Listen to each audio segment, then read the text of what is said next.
أصدقاء جزائر هوب وكل المستمعين مساء الخير إن شاء الله راكم ملاح les amis de Jazair Hope et tous les présents bonsoir, j'espère que vous allez bien.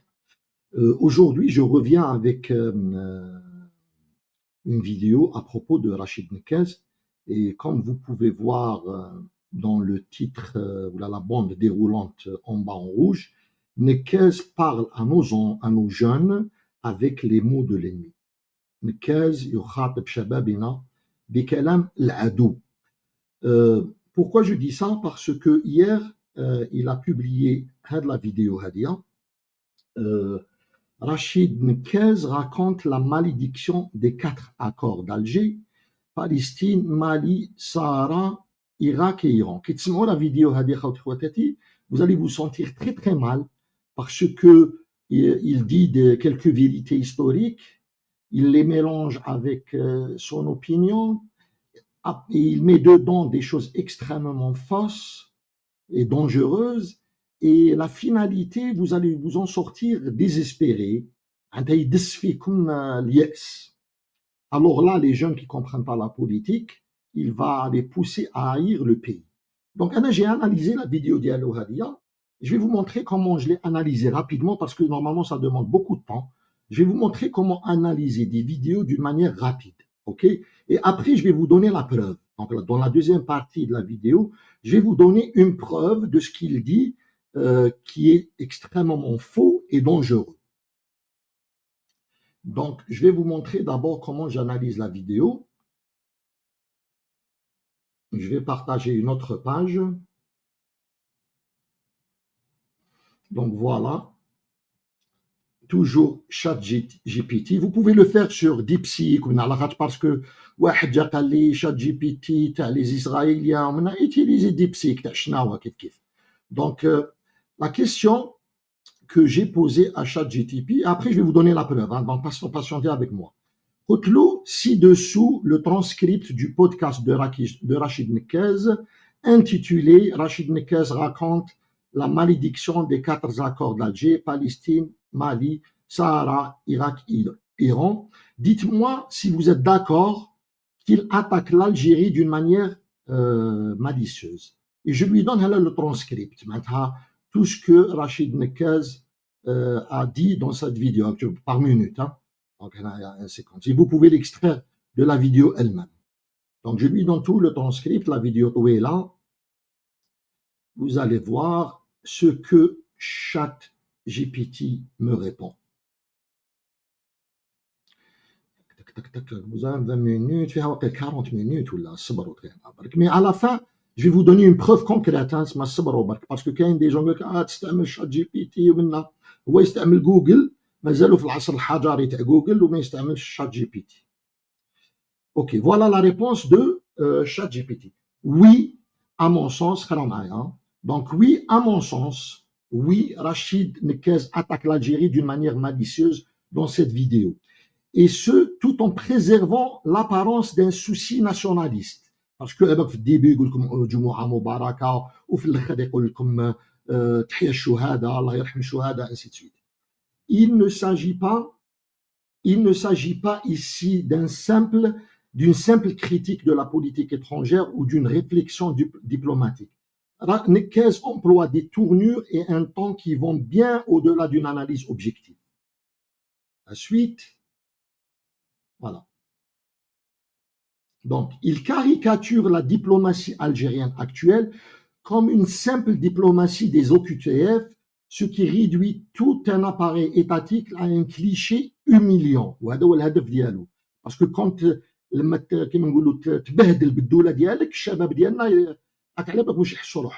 il accuse directement les diplomates algériens d'être des exécutants sans honneur ni vision.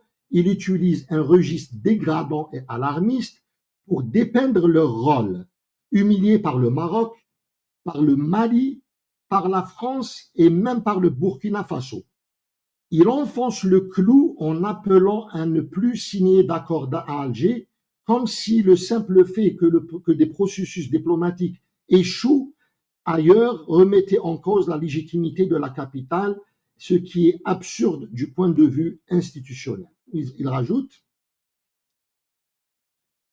Donc, là où son discours devient sournois, c'est dans son insistance sur les malédictions. Il ne dit pas que les échecs des accords est dû à des facteurs extérieurs ou des imprévus géopolitiques. Il insinue qu'il y a une part presque mystique ou honteuse dans le rôle de la diplomatique de l'Algérie. Il use de cette narration pour cultiver un sentiment d'autodénigrement collectif. معناتها باش الشعب يولي يكره روحه ويولي يكره الدولة ديالو ويكره الآخر. خاوتي خواتاتي صبروا, je vais vous donner la preuve, hein, parce que là vous allez me dire que c'est ChatGPT, mais je vais vous donner la preuve. صبروا يرحم والديكم ما نطولش. Donc, l'autodénigrement collectif. Enfin, ces critiques contre l'attaque du 7 octobre sont encadrées par une rhétorique où il accuse l'Algérie d'avoir fait une erreur diplomatique en soutenant le Hamas, tout en minimisant en réalité la violence du contexte colonial que vit la Palestine. Il semble vouloir marquer des points auprès de l'opinion occidentale plus que construire une analyse sincère. Raho et B, Raho il fait coucou l'opinion occidentale. Voilà. À mes yeux, ce discours n'est ni naïf ni mal informé, il est délibérément structuré pour rabaisser le pays, susciter la honte, désacraliser les fondements de sa politique étrangère historique. Il s'adresse à une audience algérienne avec l'ambition non de la mobiliser, mais pour la décourager et la désorienter. هذا شات جي بي تي واش يقول, وانا دوك راح نعطيكم une preuve, parce que الفيديو فيها 40 minutes, تقدروا تحكموا n'importe quel point وتاتاكيوه, mais انا je vais vous donner une preuve spécifique. Ok, donc on va revenir à la vidéo de monsieur Nekaz et on va écouter à partir de la minute 20, à partir à peu près de la minute 20-57 ولا اسمعوا معايا واش يقول. Donc, je vais lancer la vidéo. C'est une minute, hein, on va écouter une minute. Et là, j'aimerais sensibiliser l'opinion publique algérienne qui peut-être ne le sait pas. Il faut savoir que depuis les accords d'Oslo de 1993, l'autorité palestinienne, c'est-à-dire qui gère la partie nord de la Palestine, c'est-à-dire la Cisjordanie, elle reconnaît l'État d'Israël, cette autorité palestinienne. Il n'y a uniquement le Hamas qui a fait un coup d'État à l'autorité palestinienne, qui a pris le pouvoir à Gaza. Et à Gaza, le Hamas ne reconnaît pas l'État d'Israël. Donc le peuple algérien doit savoir cette autorité palestinienne. Il n'y a uniquement le Hamas qui a fait un coup d'État à l'autorité palestinienne. Donc, Smato, Hamas, il fait un coup d'État à l'autorité palestinienne. On va vérifier ce point. Est-ce que Hamas a fait un coup d'État à l'autorité palestinienne? Regardez ça, khawti khawatati.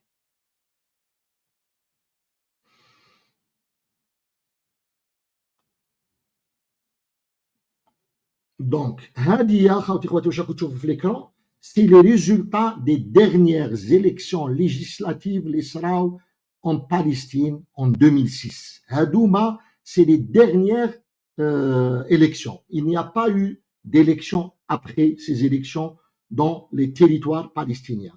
C'est en anglais. Distribution of seats in the 2006 Palestinian Legislative Council. Ok? Et vous pouvez voir en bleu, 74, une majorité absolue. Change and Reform Hamas.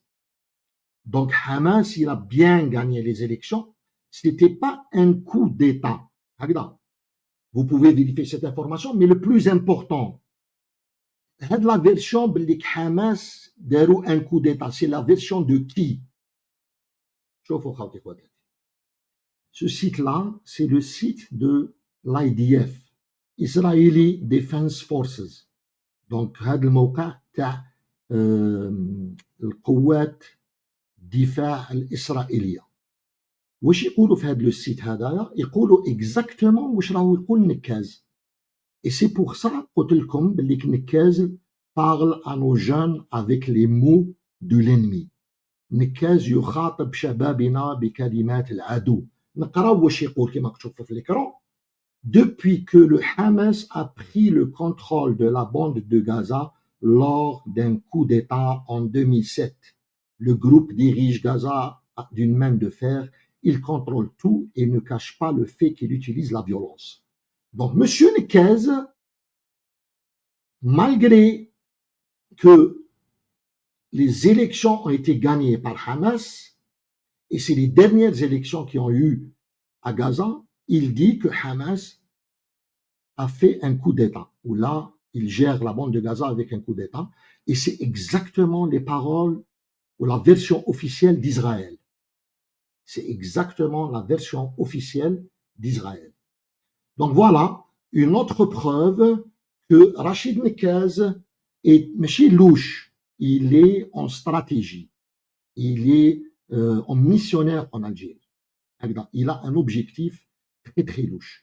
Et je le défie encore une fois de venir discuter sur la plateforme de Jazeera Hope parce que ces derniers temps, il ne fait des interviews qu'à des plateformes extrêmement louches, qui m'a Sud Radio, qui est une plateforme de l'extrême droite.